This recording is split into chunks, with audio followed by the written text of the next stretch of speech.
Nagbabalik ang tulong ko, pasa mo global. Vic Garcia po muli. At Abiling Garcia.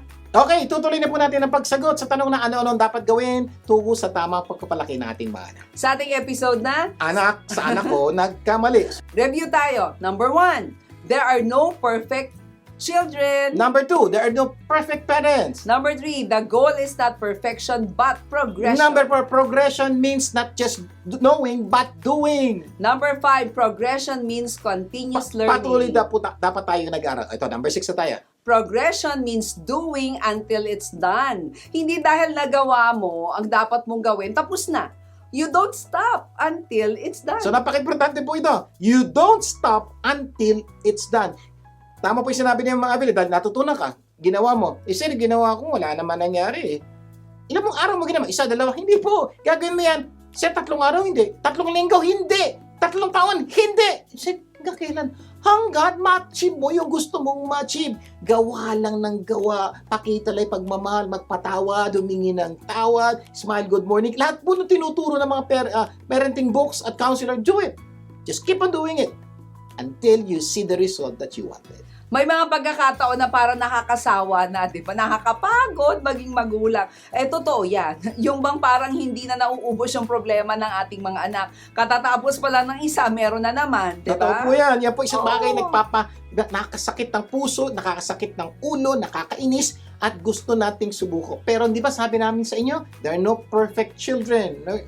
Normal yun. So, expectin nyo na, you will encounter problem. At dahil in-expect mong may problema, pagdating, hindi ka magugulat, hindi ka maiinis. Dahil alam mo, may darating na problema. So, tuloy mo yan hanggang makuha mo yung gusto mo. Ganyan talagang buhay. Parenting is not a one-time decision. It is a daily commitment until it's done. Kaya nga po sa mga nagbabalak magpamilya, nagbabalak mag-anak, kung hindi pa kayo handa sa mga bagay na to, pagpaliban niyo muna yung pagkakaroon ng anak o pagkakaroon ng pamilya. Kasi po hindi po, dahil gusto mo na in love ka ngayon bukas may anak ka na, tapos and they live happily ever after, hindi po. Pag na in love ka, nagpakasal ka, laki ng responsibilidad yun. Pag Yes. nagkaroon ka ng anak, mas malaki pang responsibilidad yun. Kaya ikaw, nagbabala ka magpakasal, hindi ka sigurado, panalangin mo munang mabuti. Baka yung papasukan mo, hindi mo kakayanin. Kaya manalangin mabuti, magpa-counsel sa mga taong pwedeng makatulong kung itutuloy mo ang iyong pagpapakasal. Remember the promise of God, let us not become weary in doing good, for at the proper time we will reap a harvest if we do not give Ang up. ganda pong pangako yun. Pangako ng Diyos, aani daw po tayo sa lahat ng ating tinanim. Pero hindi po lahat nagtanim, umani. Tama. Kasi po, ang aani lang daw po ay yung mga taong hindi nag-give up until the day na umani siya. Kaya ikaw, may tinatanim ka sa kinabukasan ng anak mo.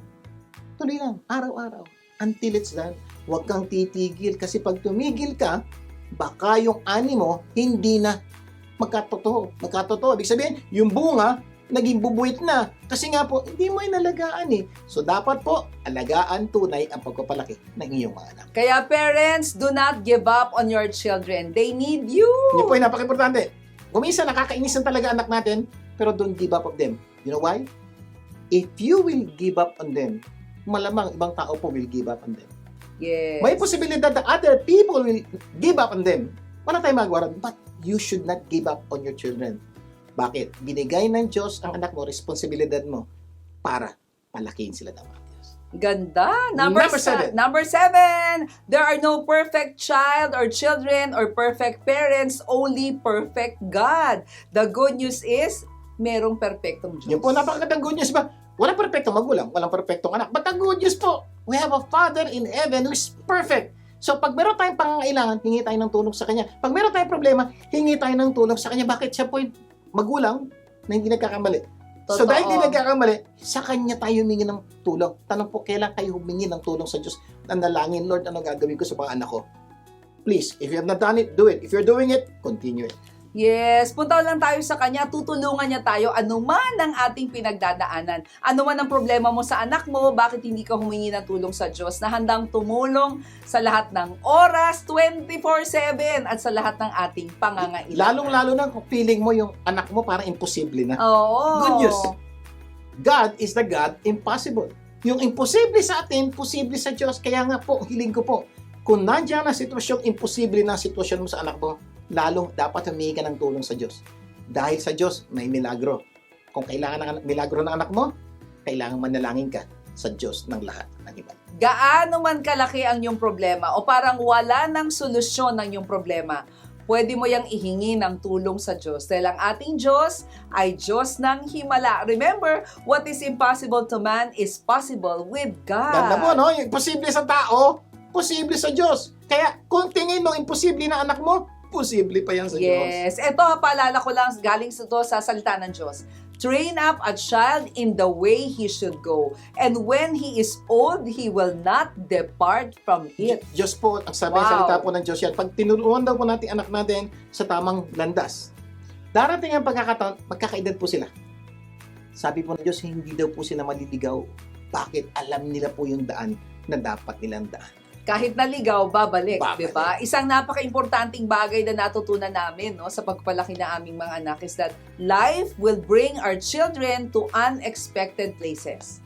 But love will bring them home. Totoo po, napaka-powerful po nito. Promise po, ang mga anak nyo makakapunta sa mga lugar na hindi mo ina-expect.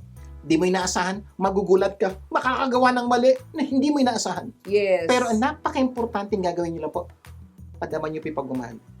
Pakita nyo po yung marunong kayo magpatawad. Yung po yung maghihila sa kanila, magbabalik sa kanila kung saan sila dapat. Kasi po, kung sila yung magkamalit, alam nila hindi natin siya kaya patawarin. Yung po, lalo nagpapalala ng Yes. kanilang problema. Kaya sabi po, love will bring them home. Ano man ang pinagdadaanan, ginagawa nila, paramdam nyo, sabihin nyo na mahal po sila.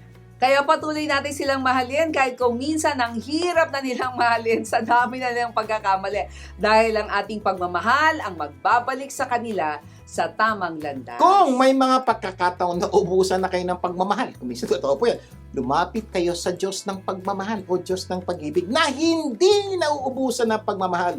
He will supply all your needs, lalo na po yung love. Because sabi nga po, God is love. At dahil kailangan natin ng love, lumapit po tayo sa Diyos ng lahat ng pag-ibig. Ano po mangyayari? Bibigyan tayo ng Diyos ng pag-ibig. At yung anak natin hindi nakamahal-mahal, mamamahalin pa rin natin yan. Sana marami tayong natutunan sa ating pinag-usapan. Next week, mas marami pa tayong pag-uusapan na tunay na magpapaganda ng iyong buhay at ng mga mahal nyo sa buhay. Closing prayer Malangit tayo. tayo. Amang nasa langit, maraming salamat po sa pagpapaalala nyo sa amin yung mga katotohanan patungkol po sa pagpapalaki naming mga anak. Dalangin po namin, Panginoon, pag dumating kami sa puntong di namin alam, lumapit kami sa inyo at alam po namin tutulungan nyo kami kung paano palakihin ng tama ang aming mga anak. Pagpalain niyo po lahat ng magulang saan mang sulok ng mundo. Lahat ito'y dalangin namin sa pangalan ni Jesus. Amen and amen! Laging tandaan kung ano man ang naitulong ng programang ito, ipasa mo naman sa iba. Imbitahin niyo po ang inyong mga kapamilya na tumutok sa programang ito sa susunod nating pagsasama. At sama-sama nating pagandahin ang ating At buhay. ng mga mahal natin sa buhay, ako po ang inyong kapamilya, Tig Garcia. Ako naman po si Abilene Garcia. Laging tandaan, sa tulong ko pa sa Mo Global, gaganda ang mundo. Tulong ko, asa mo, gaganda ang mundo.